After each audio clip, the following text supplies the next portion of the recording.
At 16:45 hours on March 5, 1942, Lieutenant Commander Harry Lynnwood Hicks stood on the deck of USS Atik at Portsmouth Navy Yard in Kittery, Maine, taking command of a ship that had no business going to war.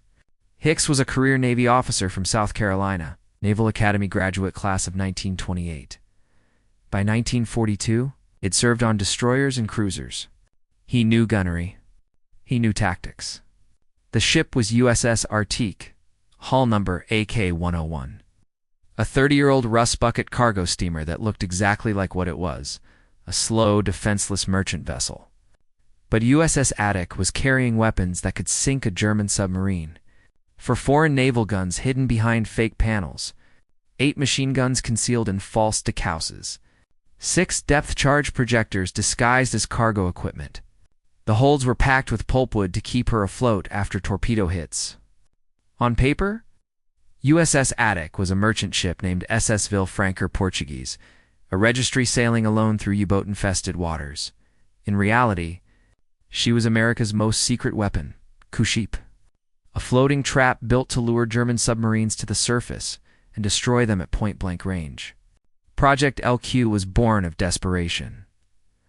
On January 19, 1942, President Franklin Roosevelt suggested to Admiral Ernest J. King, Commander-in-Chief of the U.S. Fleet, that Kuships might help stem the U-boat crisis. King, with some reluctance, treated the suggestion as a direct order and moved immediately. Within days, 5 civilian vessels were quietly taken to the Portsmouth Navy Yard and converted into covert warships. There were no press releases, no entries in standard Navy files. The project drew on $500,000 from an emergency fund, allowing it to bypass normal procurement channels.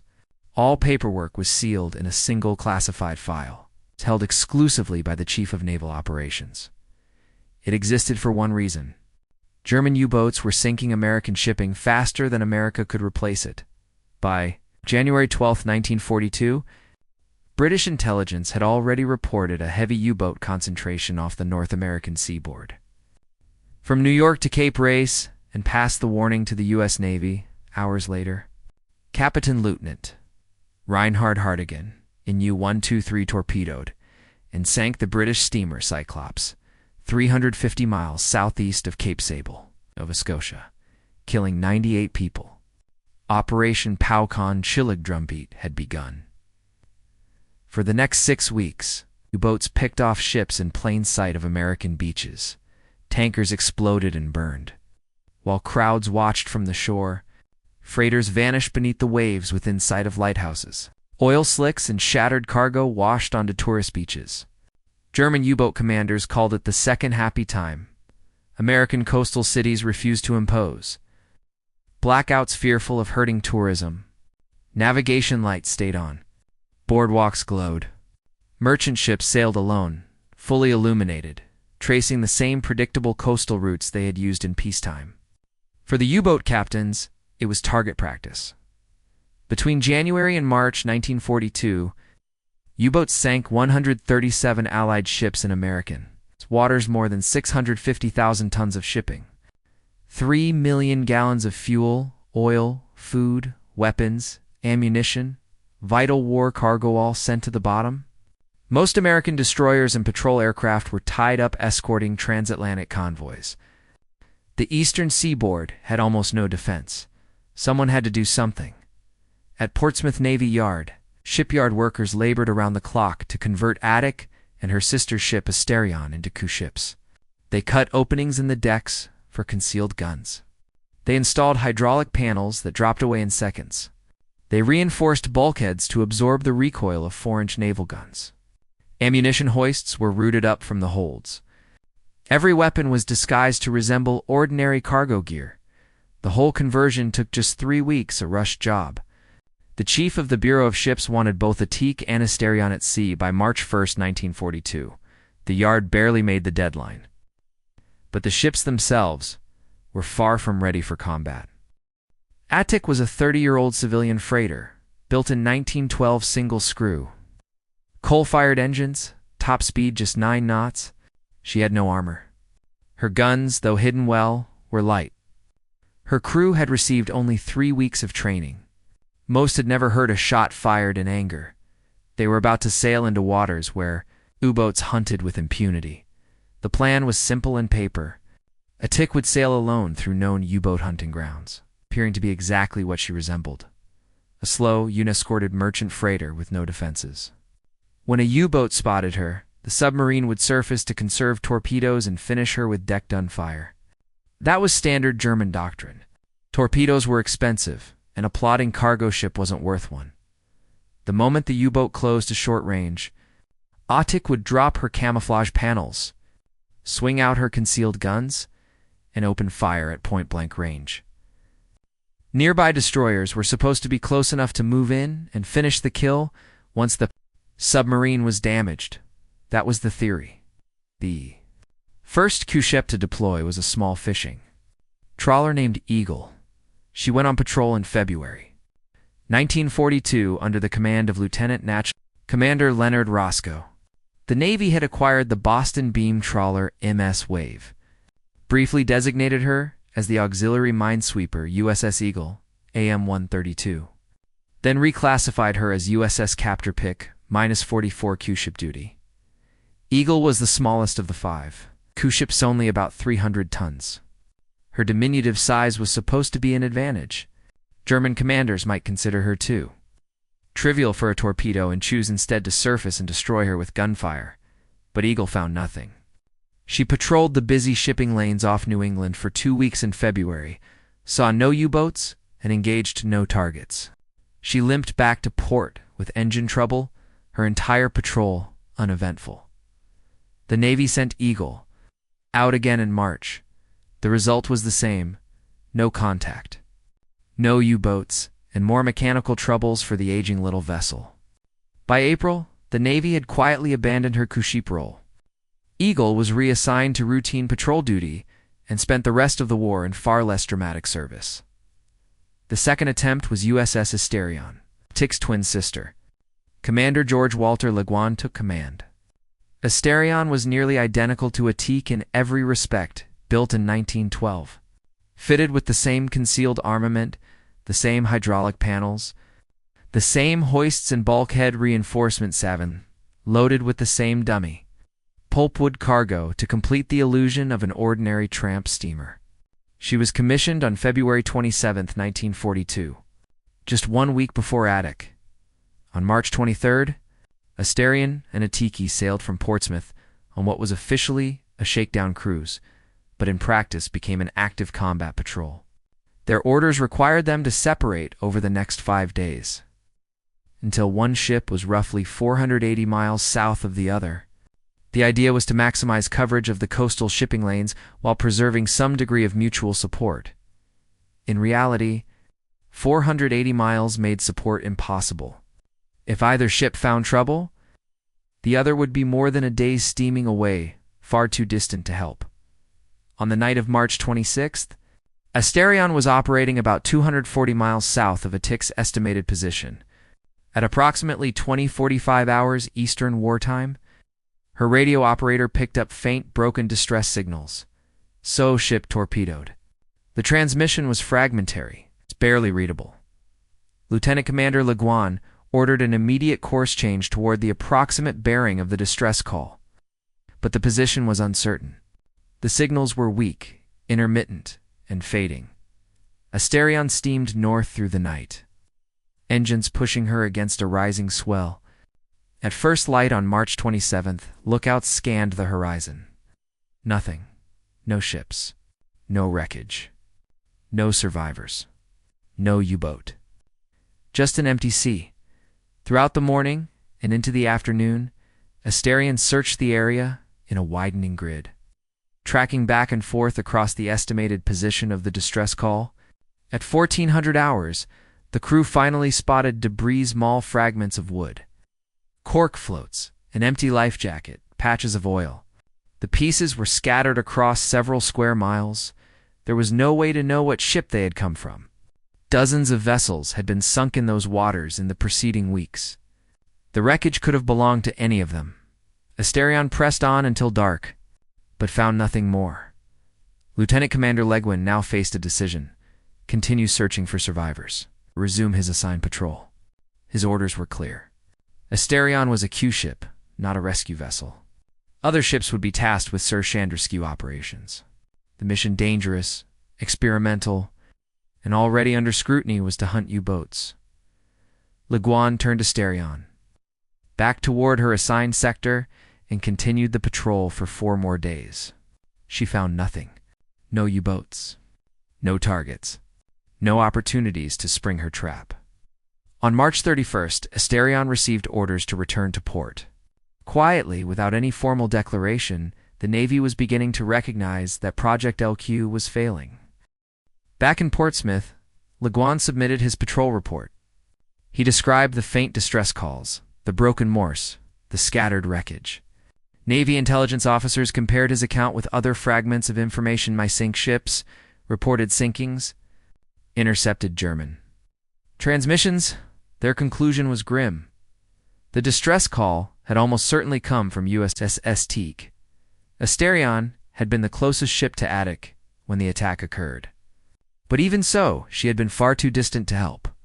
By the time she reached the area, Atik had been gone for nearly 12 hours. The fragments of wreckage Asterion found might have come from Atik, or from any of the many other ships sunk that week. There was no way to know with certainty. The third ship in Project LQ was USS Bighorn, a tanker disguised to resemble an ordinary civilian oiler. She sailed in April 1942 under the command of a Navy captain. Bighorn spent 6 weeks at sea, saw no U-boats, made no contact, and returned to port in May with nothing to report. The program was failing, not because the Q ships were inherently ineffective, but because the U-boats had grown cautious. German submarine commanders had fought British Q ships during the First World War. They knew the tactic. They knew some merchantmen were armed. And by March 1942, German intelligence had already warned all U-boat captains to be wary of suspicious-looking freighters sailing alone along convoy routes. Lieutenant Commander Harry Lynnwood Hicks understood the odds. He had been briefed on the program.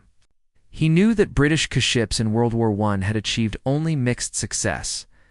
He knew that Project LQ was experimental, improvised, and unproven. He knew that for earlier Q ship patrols had produced 0 U-boat kills. He knew that Atik was slow, lightly armed, and dangerously vulnerable. But Hicks believed in the mission. Born in Kentucky, raised in a small town, he had joined the Navy in 1926. He worked his way up through the enlisted ranks before attending officer candidate school. He served on destroyers and cruisers. He knew gunnery. He knew tactics. And he knew what he was risking when Atik sailed. Hicks had drilled his crew relentlessly during those 3 weeks how to operate the concealed weapons, how to drop the panels without jamming, how to aim under combat conditions, how to stay hidden until the last possible instant. The crew of USS Atik numbered 141 men, officers, petty officers, gunners, engine room crews, deckhands. Most were in their 20s. Some were teenagers. A few were older men in their 30s. They came from every corner of America: farm towns, factory districts, coastal cities. Some had been in the Navy for years. Others had enlisted in the surge that followed Pearl Harbor. All of them knew they were sailing into danger. On the afternoon of March 23, 1942, Atik cast off from Portsmouth Navy Yard at 1300 hours. The weather was clear and cold, with a stiff north wind. Outwardly, she looked every bit the aging cargo steamer she was meant to impersonate. Rust streaks down her sides. Fading paint, no visible armament, no Navy markings. She flew no ends. Just another tramp. Freighters slipping out to sea, shipyard workers watched as Atik crossed the breakwater and disappeared into the open Atlantic. There was nothing more they could do. The final engagement began on the night of March 26, 1942. Atik was steaming, lone roughly 300 miles east of Norfolk, Virginia. Seas were moderate. The sky was overcast. Visibility was limited. At 1700 hours, a lookout aboard you, 1, 2, 3 spotted smoke on the horizon. Kapitanleutnant. Reinhard Hardegen was deep into his second patrol off the American coast. He had already sunk 9 ships on this mission. His crew was experienced, confident, and battle-tested. They had been hunting along the U.S. seaboard for almost 3 weeks. Now, ahead of them, was another apparent prize, an old, slow, solitary freighter. They had no reason to suspect it was anything else. They knew what to look for. Kapitanleutnant. Reinhard Hardegen was 29 years old in 1942. Born on March 18, 1913. He had originally trained as a naval aviator in the mid-1930s. Crash during a training flight left him with lasting injuries and ended his flying career. And in November 1939, he transferred into the U-boat service. He took command of U-123 in May 1941. By March 1942, he was on his second. Patrolled 2 American waters and had already proven himself one of Germany's most capable submarine commanders. On December 23, 1941, U-123 had departed Lorient, France. As part of Operation Drumbeat, Admiral Karl Dönitz, commander of the U-boat arm, had selected only 5 Type 9 long-range submarines for the first strike against the American coast. U-123, U-130, U-66, U-125, and U-109. Only the big Type 9 boats had the range to cross the Atlantic, operate for weeks off the U.S. seaboard, and return safely to France. Most German submarines, the smaller Type 7 class, did not have the endurance for such operations. Hardegen's mission was straightforward and ruthless. Penetrate close to New York Harbor and sink as much shipping as possible. He began early. On January 12, 1942, he torpedoed and sank the British freighter Cyclops off Nova Scotia, effectively beginning Operation Drumbeat ahead of schedule. For the next 3 weeks, he moved steadily south along the American coastline, sinking ship after ship, tankers, freighters, cargo vessels, taking advantage of lit skylines, unescorted traffic, and the almost total absence of coastal defenses. By late March, U-123 was a seasoned predator. Her crew was experienced, confident, attuned to every telltale sign of a merchantman on the horizon, and on March 26, 1942, they believed they had found another. Most of the merchant ships were sailing alone, fully lit and following predictable routes. American coastal cities still refused to implement blackouts. Navigation lights burned openly for U-boat commanders. It was almost too easy. Hardegen later wrote in his patrol log that he could hardly believe how unprepared the Americans were. The entire coastline lit up like a carnival. Ships were silhouetted cleanly against the glow of coastal towns. On his first patrol, Hardegen sank 9 ships, totaling 53,000 tons. He returned to Lorient on February 9, 1942, and was awarded the Knight's Cross. After refit and resupply, U-123 sailed again on March 24 for a second patrol. His orders were unchanged.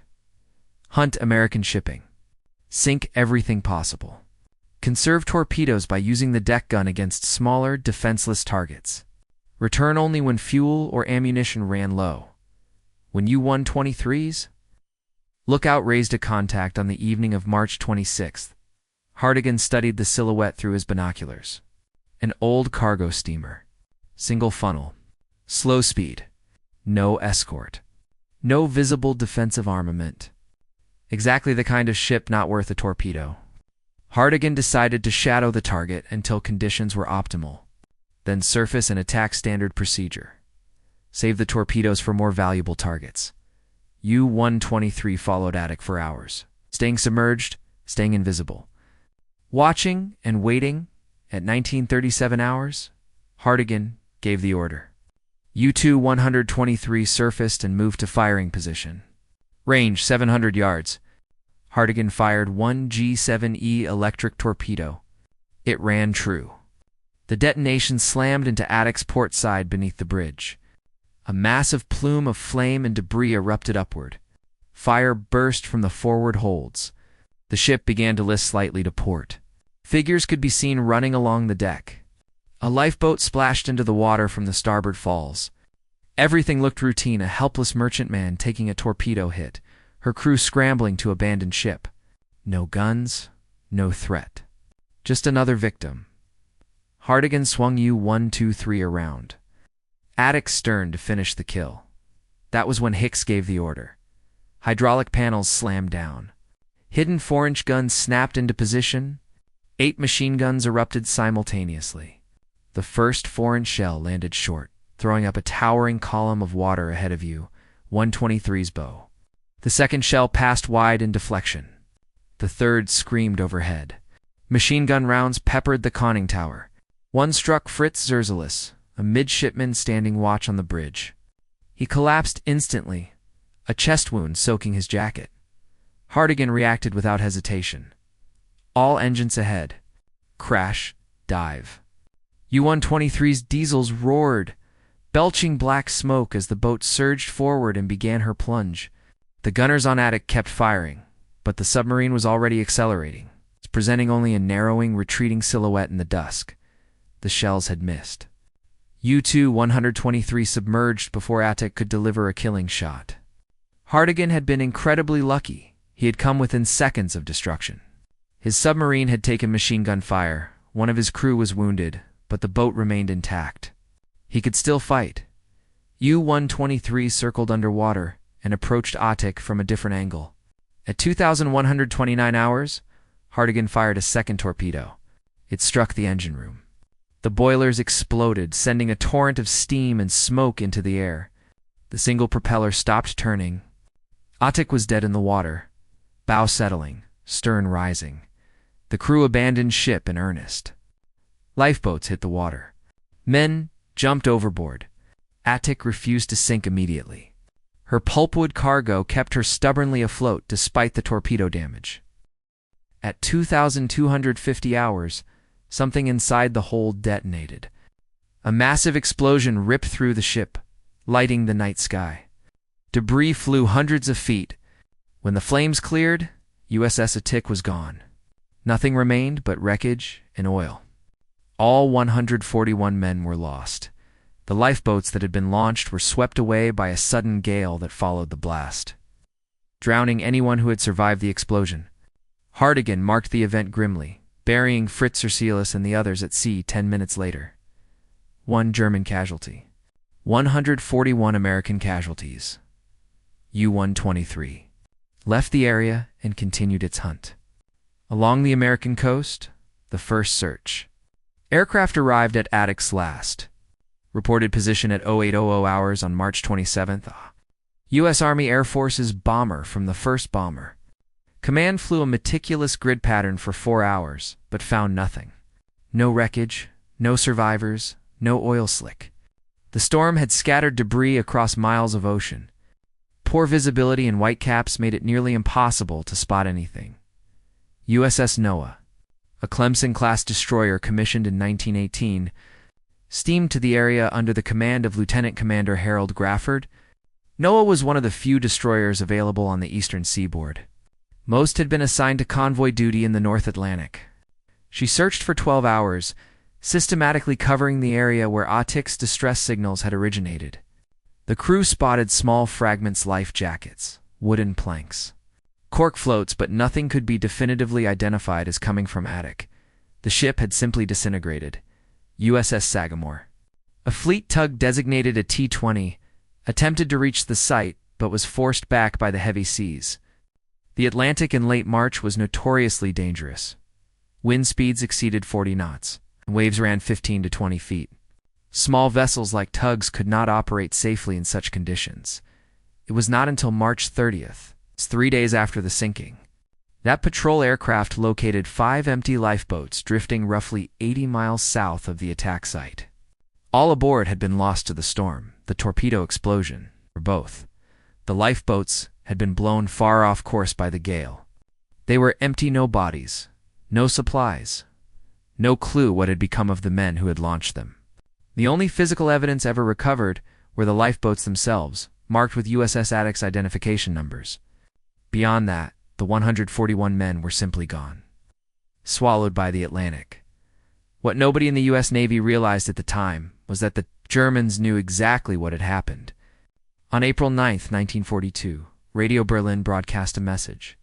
A Q ship of 3,000 tons had been sunk by a torpedo after a battle fought partly on the surface with artillery and partly underwater with bombs and torpedoes the Germans knew about. Project LQ. They knew the Americans were deploying Q ships. They knew that USS Atik was not a mere merchant vessel. German intelligence had been monitoring the program, and U-boat commanders had been warned to watch 4 armed merchant ships operating alone. The element of surprise was gone. Admiral Ernest J. King, Commander-in-Chief of the U.S. Fleet, was furious. Project LQ had been his response to President Roosevelt's suggestion to deploy Q ships. The program had cost $500,000, converted 5 ships, trained crews for months, and maintained complete operational secrecy, yet it had produced 0 U-boat kills. Worse, Atik had been sunk on her very first patrol. With all hands lost, the Germans had broadcast the kill to the world. Project LQ was exposed. Admiral King ordered an immediate review. The findings were brutal. Q ships were too slow to chase U-boats, too lightly armed to survive surface engagements, and far too vulnerable to torpedoes. Crews had received inadequate training. The doctrine itself was flawed. German U-boat commanders were too experienced to fall for such traps, and supporting forces were too distant to intervene when a Q ship ran into trouble. The program was a clear waste of resources. King ordered all Q ship patrols suspended. USS Asterion was recalled from patrol in April 1942. USS Bighorn completed 1 final patrol in May before being reassigned to cargo duty. US Eagle was decommissioned. USS Captor was sent to the Pacific, where she patrolled but never engaged an enemy submarine. The only Q ship to see any real action was USS Anacapa, also in the Pacific, and she almost sank 2 American submarines by mistake when they entered her patrol area without proper identification. By August 1942, Project LQ was officially over. Then the Germans began noticing something unexpected. In May 1942, U-boat losses in American waters began to climb. 3 submarines were sunk. In June, 5 more. In July, 7. These losses were not caused by Q ships. They were the result of destroyer escorts, patrol aircraft, and improved convoy tactics. The United States Navy had learned. Convoys were organized. Air coverage was extended. New radar systems were deployed. Depth charges were improved. Slowly, the tide was turning against the U-boats. Destroyer escorts had been built specifically for anti-submarine warfare. The tactics that proved effective were not Q ships. They were coordinated air and sea patrols, with properly trained crews and specialized equipment. By September 1942, German submarine operations off the American coast had become too dangerous. U-boat commanders were ordered to return to the mid-Atlantic convoy routes where American defenses were weaker. Operation Drumbeat was over. The so-called Second Happy Time had ended. Between January and August 1942, the German U-boat campaign in American waters had sunk 397 Allied ships, totaling over 2 million tons of shipping. Approximately 5,000 merchant sailors were killed, and cargo worth hundreds of millions of dollars was lost. Kapitanleutnant Reinhard Hardegen himself was credited with sinking 22 ships, totaling 114,000 tons over the course of his career. By the end of Operation Drumbeat, however, the rate of Allied shipping losses was dropping. American shipyards were producing Liberty ships faster than U-boats could sink them. Convoys were working. Air patrols were effective. Radar was locating submarines before they could attack. Hardegen returned to Loryang on May 2, 1942, having completed 2 patrols during Operation Drumbeat. Across both missions, he had sunk 19 ships, totaling 90,000 tons. He was awarded the Knight's Cross with oak leaves, Germany's highest military decoration. Adolf Hitler personally presented the medal at his headquarters in East Prussia. Photographs from the ceremony show Hardegen pale and thin after weeks at sea standing, at attention while Hitler pinned the oak leaves to his uniform. But Hardegen was done with combat patrols. The physical and psychological strain of submarine warfare had taken its toll. On July 31, 1942, Reinhard Hardegen relinquished command of U-123. He was reassigned to training duty, first with the 27th U-boat training flotilla in Godenhafen, then as chief of U-boat training at the torpedo school at Marine Sul Merwick. Later in the war, he worked in the torpedo weapons department, overseeing the testing and development of new acoustic and wire-guided torpedoes in the final months of the conflict. He served as a battalion commander in Marine Infantry Regiment 6. Fighting against British forces near Bremen, most of the officers in his unit were killed. Hardegen survived only because he was hospitalized with a severe case of diphtheria in the final days before Germany's surrender. After Germany capitulated on May 8, 1945, British troops arrested Hardegen. He spent 18 months as a prisoner of war before being released in late 1946. He returned to Bremen and founded an oil trading business, which proved successful, eventually making him wealthy. Hardegen also entered public life. He served on Bremen's city council for 32 years, from 1952 to 1984. Representing the Christian Democratic Union, he remained active in veterans affairs and maintained contact with other former U-boat commanders in interviews later in life. Hardegen was careful in discussing the war. He insisted he was not a Nazi and that he had served his country, not Hitler. By 1942, he and his crew had already recognized that Hitler was a madman, driving Germany toward catastrophe. Hardegen expressed skepticism about some aspects of Nazi atrocities, though historians note that he had been largely secluded at training bases and never served on the Eastern Front, where the worst crimes were committed. When asked about the merchant sailors he had sunk, Hardegen maintained that he had tried to help survivors whenever possible. He claimed to have provided food and navigation directions to lifeboats, and to have ordered neutral ships to pick up survivors. He believed in fighting honorably, even in submarine warfare. Historical records partially support these claims. Survivors from several ships he sank reported that the U-boat surfaced and that the commander directed them toward the nearest land or shipping lanes. In at least one documented case, Hardegen forcibly stopped a neutral vessel and ordered it to rescue survivors from a tanker he had just sunk. Other survivors, however, reported receiving no assistance. The reality was complex. Submarine commanders had to balance humanitarian impulses against their own survival. Stopping to help survivors exposed the submarine to counterattack. Spending time on the surface in hostile waters was extremely dangerous. Most commanders, including Hardegen, helped when it could be done safely. When it could not, they left survivors to their fate. Hardegen never mentioned USS Atik in his memoirs or interviews. The engagement had lasted only a few hours. To him, it was just another merchant ship. Just another target. He did not realize Atik had been a Q ship until German radio broadcast the news on April 9, 1942. Even then, it did not register as particularly significant. He had survived. His U-boat had survived. He sank the enemy vessel. Mission accomplished. Move on to the next target. The fact that 141 American sailors died in that encounter apparently did not trouble him. They were the enemy. They were trying to kill him. He succeeded. They failed. That was war. Reinhard Hardegen lived to be 105 years old, passing away on June 9, 2018 in Bremen, Germany. He was the last surviving U-boat ace from Operation Drumbeat. German newspapers published lengthy obituaries calling him a naval hero, praising his courage and skill, and noting his post-war civilian service. Most obituaries briefly mentioned that he had sunk 22 ships during the war. A few specifically referenced USS Atik as the only American coup ship sunk in World War II. None mentioned the 141 men who died when Atik exploded.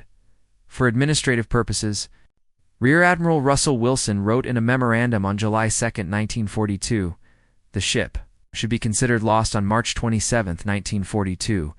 He added that, apart from notifications already made to dependents, no further publicity would be given to the loss of this vessel.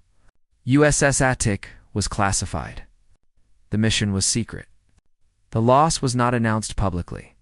Families received telegrams stating missing in action, lost at sea, no details, no explanation. Official death notifications were not sent until April 5, 1944. More than 2 years after the sinking. The Navy did not officially acknowledge that USS Atik had existed until after the war ended, when German records were translated. The full story emerged. U-123 had engaged and sunk an American coup ship on March 27, 1942. The submarine had been lured into a surface engagement. The coup ship had opened fire and nearly destroyed the U-boat, but the submarine escaped and later returned to finish the job. 141 Americans died. 1 German died. The battle lasted approximately 3 hours. The official U.S. Navy history of Project LQ was written after the war. Based on records kept in secret files by the Chief of Naval Operations during the conflict, the assessment was unflinching. The coup ship program was a failure. The concept was flawed. Execution was poor. Results were non-existent. 0 U-boats sunk. 1 Q ship lost with all hands. Millions of dollars wasted. The analysis concluded that Q ship tactics should never be used again. Modern submarines were too fast and too well armed. Surface ships could not compete.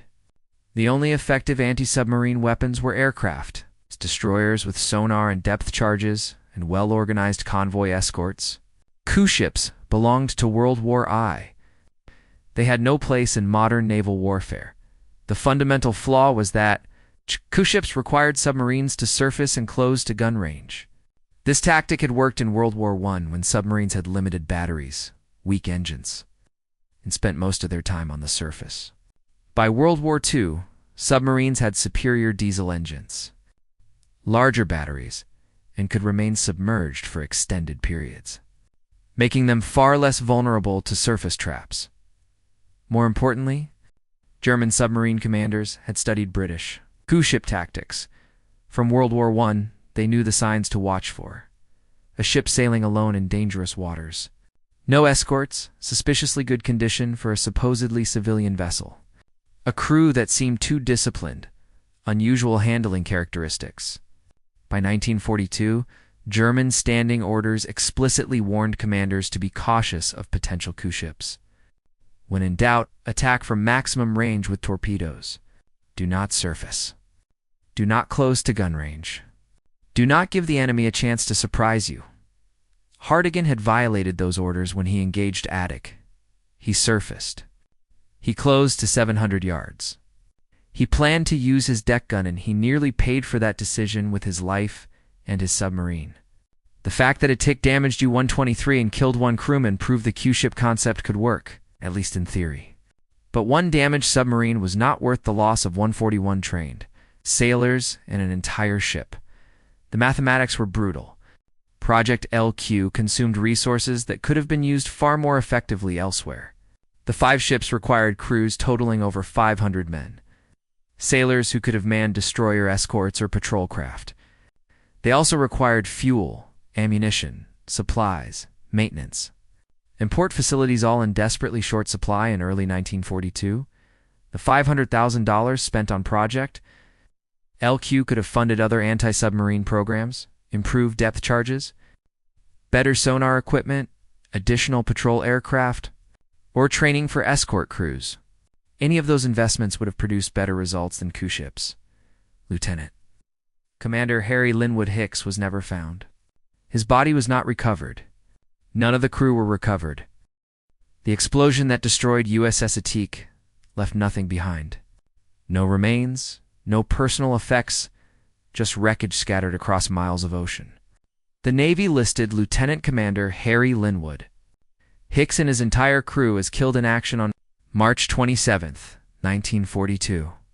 They are commemorated on the tablets of the missing at various military cemeteries. Their names are carved in stone, but they have no graves.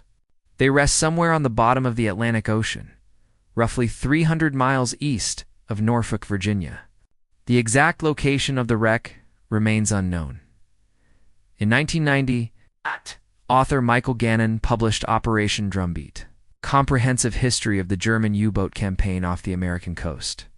Gannon spent years researching German and American records.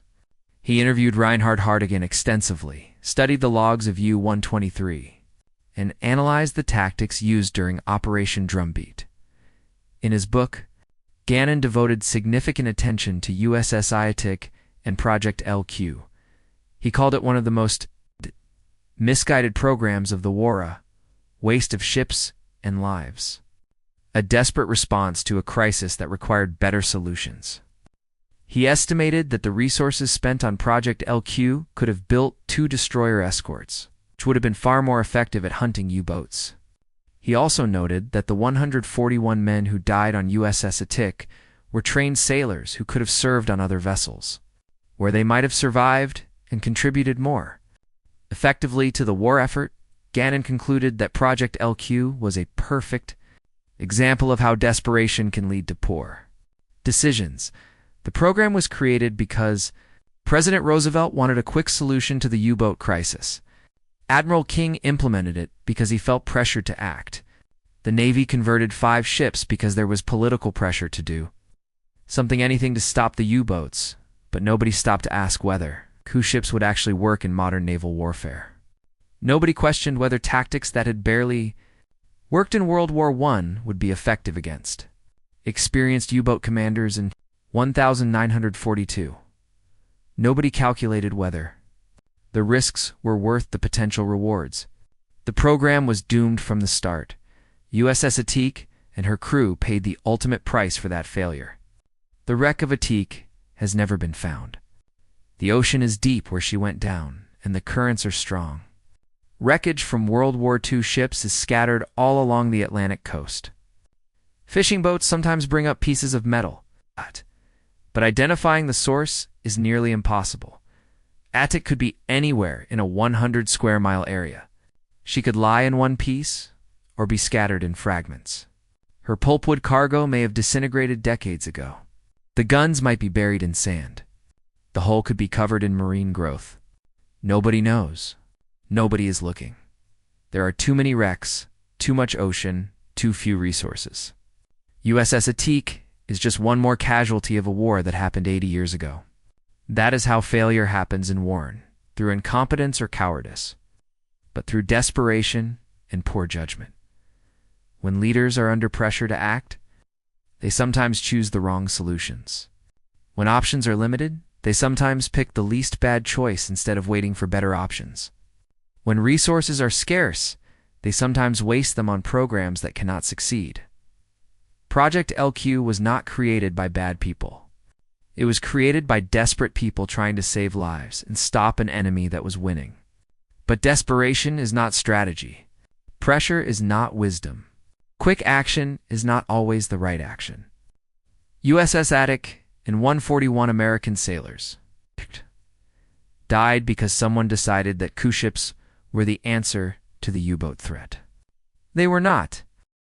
The real solution was convoys, air patrols, radar, sonar, destroyer, escorts, and time. Those solutions took longer to implement. They were less dramatic. They did not make headlines, but they worked. By the end of 1943, the U-boat threat along the American coast was contained. By mid-1944, German submarines were being hunted and destroyed faster than Germany could build them. The Battle of the Atlantic was won, but USS Atik and her crew never saw that victory. They died in March 1942, 3 months into America's war, sailing a ship that never should have gone to sea, fighting an enemy with tactics that never should have been used. What worked against the U-boats was not clever deception or traps. What worked was the systematic application of technology, tactics, and resources. By mid-1942, convoy escort had become standard. Every merchant ship crossing the Atlantic sailed in organized groups, protected by destroyers, destroyer escorts, and corvettes. The escorts were equipped with sonar, depth charges, and increasingly effective radar. They operated in coordinated teams, sharing information and covering each other's blind spots. When a U-boat attacked a convoy, it faced immediate counterattack from multiple ships. Air coverage extended farther and farther into the Atlantic as new long-range patrol aircraft entered service. The consolidated B-2 for Liberator, modified for maritime patrol, could fly nearly 2,000 miles from base. These aircraft carried radar capable of detecting surfaced submarines from miles away, along with depth charges, allowing them to strike U-boats before the submarines even knew they were there, the so-called Atlantic Gap. The mid-ocean area beyond the range of land-based aircraft shrank month by month as new air bases were established in Greenland, Iceland, and the Azores. By late 1943, there was no gap. Every convoy had air cover throughout its entire passage. Escort carriers, small aircraft, carriers built on merchant ship hulls provided air cover even in the middle of the Atlantic. These carriers were exactly what Project LQ should have been. They looked like merchant ships and sailed with convoys. But instead of trying to trick U-boats into surface gun battles, they provided aircraft capable of hunting submarines from above. The escort carriers worked. They sank U-boats, protected convoys, and were worth every dollar invested in them. Technology improved rapidly. Sonar became more accurate. Depth charges became more powerful. Hedgehog and Squid anti-submarine mortar could fire patterns of charges ahead of attacking ships, increasing the chances of a hit. Radar improved to the point where it could detect periscopes and even submarine snorkels. Direction-finding equipment could locate U-boats by their radio transmissions. Code breaking became more sophisticated. By mid-1943, Allied intelligence was reading German naval communications regularly. Convoy routes were adjusted to avoid known U-boat concentrations, and task forces were dispatched to hunt submarines, whose positions had been revealed by decrypted messages. Training improved dramatically. New destroyer escort crews spent months in specialized schools learning anti-submarine tactics. They practiced attack runs, studied U-boat behavior, and learned to operate as coordinated teams. By 1944, American and British escort crews were highly skilled professionals who knew their business inside and out. Industrial production overwhelmed the German submarine force. American shipyards built Liberty ships faster than U-boats could sink them. In 1942, the United States launched over 5 million tons of merchant shipping. In 1943, over 19 million tons. By 1944, production rates exceeded anything the U-boats could possibly destroy. Even at the peak of their effectiveness in 1942, U-boats sank less than 8 million tons per year. The numbers were unsustainable for Germany. Perhaps most importantly, the Allies never gave up. When tactics failed, they tried new tactics. When technology proved inadequate, they developed better technology. When training was insufficient, they improved training. When resources were lacking, they built more resources. The war in the Atlantic was won through relentless systematic improvement. Project LQ represented the opposite approach. It was a desperate gamble on an unproven concept. It relied on outdated tactics from World War I.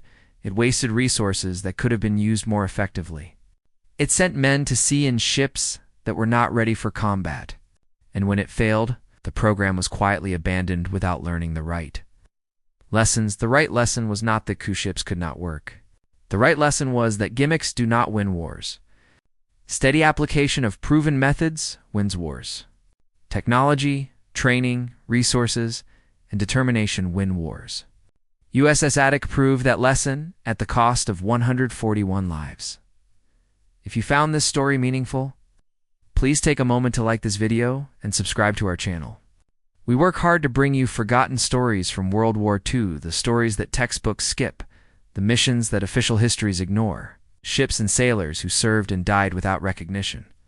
These stories matter because they remind us that war is not just about the victories we celebrate.